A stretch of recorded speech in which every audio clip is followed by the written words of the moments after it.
Last week, Republican Representative Mo Brooks, in a court filing, tried to argue that he should not be sued for allegedly inciting a riot on January 6th, Insurrection Day. Because earlier that day, Mo Brooks had spoken at the Stop the Steal rally right there in Washington, D.C. He encouraged those in attendance to start kicking ass. But in his legal filing, he said, hey, listen, I was only there because Trump wanted me there.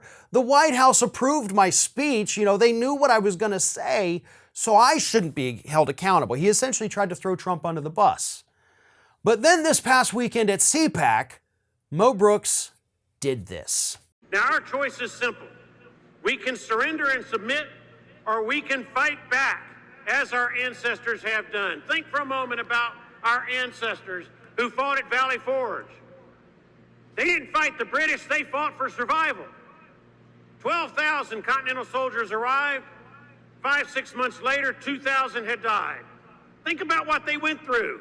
Burying your brothers, your fathers, your sons, 10 to 15 a day, every day for 6 months. That's the kind of sacrifice that we have to think about. And I ask you, are you willing to fight for America?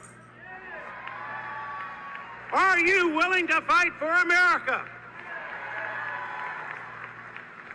Mo, if you think that video of you telling these individuals that they have to fight, that they have to sacrifice, that they may have to bury their loved ones in this fight, yeah, if you think that's not going to be used in the lawsuit against you for allegedly inciting the January 6th riot, then you're nuts.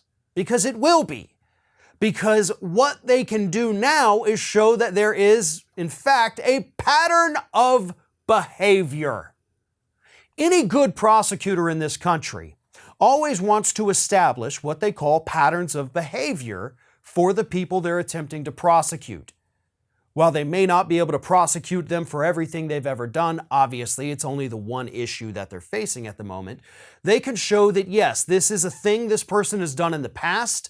It's something they continue to do to this day, so it makes it all the more likely that that is what they did, for example, on January 6th. Mo Brooks with that crazy speech right there that you just saw, that was just a tiny piece of the crazy.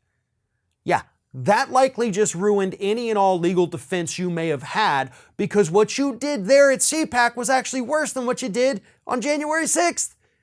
You were even more overt with your calls for action, telling people they had to sacrifice, that they had to fight, that they were fighting for survival, putting those words into their heads, making them think that if they do not do what you're telling them to do, they could die.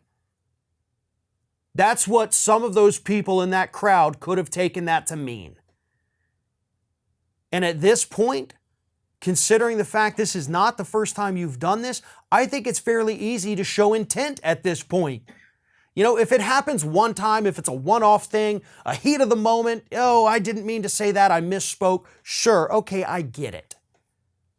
But now you've done it twice. Now this is more calculated. Now this is a pattern of behavior. And I hope that with these lawsuits, you go down in flames, because we now know who you are. You tried to throw Trump under the bus last week, and then you ruined it this past weekend by being even crazier than you were on January 6th. If you can't get enough Ring of Fire, we encourage everyone to subscribe to our channel for fresh video content 7 days a week. And for even more from me, you can follow me on all social media outlets, Twitter, Facebook, and Instagram at Fair and Balanced.